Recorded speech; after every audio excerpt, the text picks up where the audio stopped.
My name is Joseph Ogiji. I'm here with my wife, a privileged pastor in this great commission. Before this child came, we had our last baby 2012. And 2 years after, there was an abdominal complication, an issue came up that needed a medical attention. And we went to see a professor of gynecologist. And my wife was, upon investigation, she was diagnosed of ovarian cyst.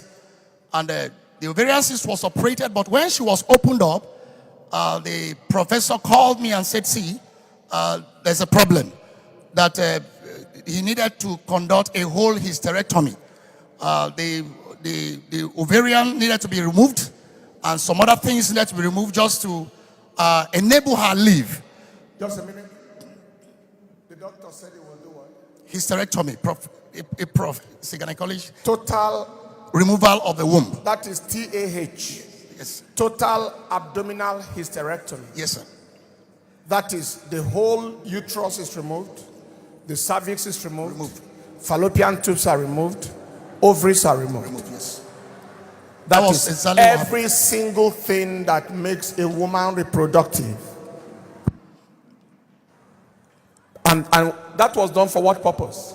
Just to enable her live. To make her live. Because it was a systemic damage inside of her. And that needed to be carried out just to make her live. Medically, at times, the doctors say, let her lose the womb and save her life. Because the most vascular organ in the body is the womb, the uterus. Has more blood supply than any other part because of the fact that it carries a child. So it can bleed. That's the only organ that can bleed the owner to death. Am I communicating? So the doctors removed the whole thing. Yes. To save her life. Yes. All right. So everything was removed. I obliged. And everything. When was this? That was 2014. 4 years ago. 4 years ago. Everything was removed just to enable her live. And it was difficult for me to tell her thereafter that this was exactly what was done. But I summoned courage and told her this has been done on you. She has this pen chance for a baby girl, and I said we can adopt. So we all agreed on that. But again, after we forgot completely about having a baby, because that was medically, the doctor told us it cannot work again, and we agreed. I saw the womb and everything removed, so there was nothing like it was an evidential material to show me that all of this had been done. So we agreed, and it was done. This year, we started on the 8th of January, when we started our 21 days fasting. I was at I had a seminar presentation, so I was at Kaduna, and I did it at Mando branch of the church, and Daddy raised a song that captured my soul. I was deep yearning for something inside me, a change, a shift in life, spiritually, and I sent him a text immediately that I needed to see him. I think it was an email that I needed to see him, that I had this conviction, I needed a shift in life, and he obliged me. So I came on the 17th, and when I was coming, I carried along my wife. We came, and Daddy prayed for us, and emptied a total oil on us, and he said something, that anything not working in your life, he was pronouncing it upon my wife, anything not working in your life, from today it shall begin to work. That we should go and make exploit in the new area we're posted to. So we never took it anything, but I thought it was just a normal prayer that he prayed for us. Then February, she started complaining of some issues that is pregnancy related. But this is a condition that she cannot take in again. A woman that is wombless.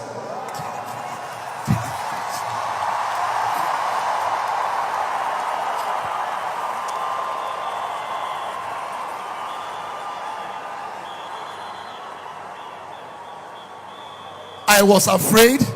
I thought it was other challenge, so I had to put a call to the father and to some of our. You called the father? Yes. Call the father and some of the elder sister to alert them that there is she's complaining of something now, and again they just said, okay, let's watch. So it became an issue and a burden to me. But 2 months again, the issue progresses, and it was becoming like a semblance of a baby in her womb.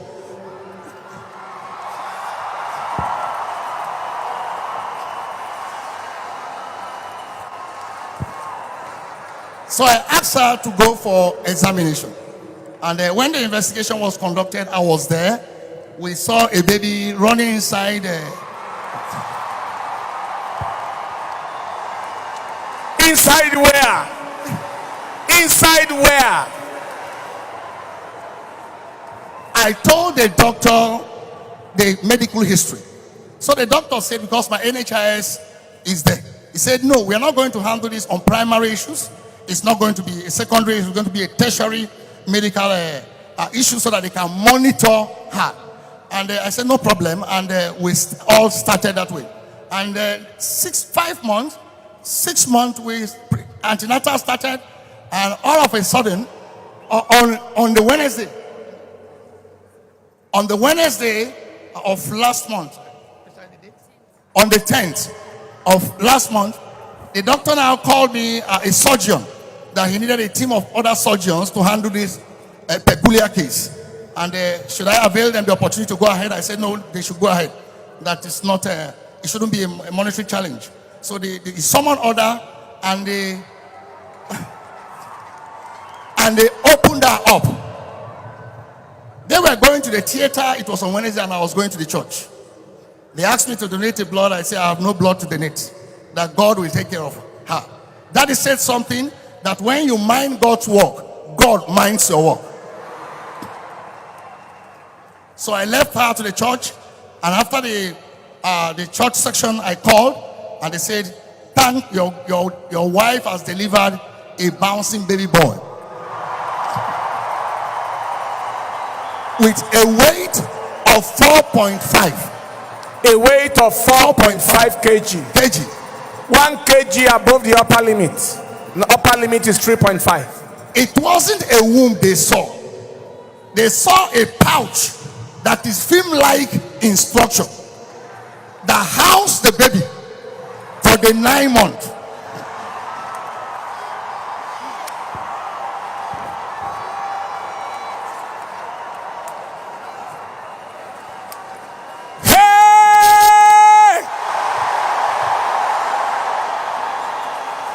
They saw a pouch-like enclosure that God specially created.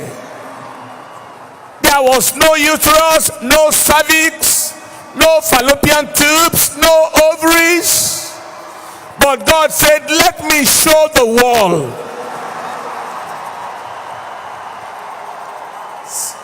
I believe that was why God made it to happen by surgery. Because if it delivered normally, would have thought it's a normal thing. But God said, open up and see what I did. I created something to carry the child.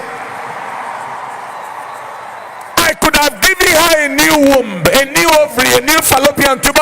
Let me just create something. Let me do it differently. Will you lift up your two hands everywhere you are? Will you lift your voice and just worship God? What kind of God are we serving? What kind of God are we? Pray in the spirit, worship him.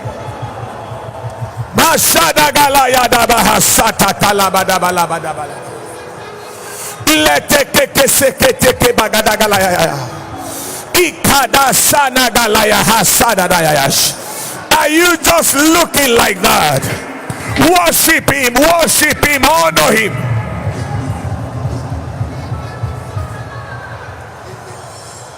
The junior.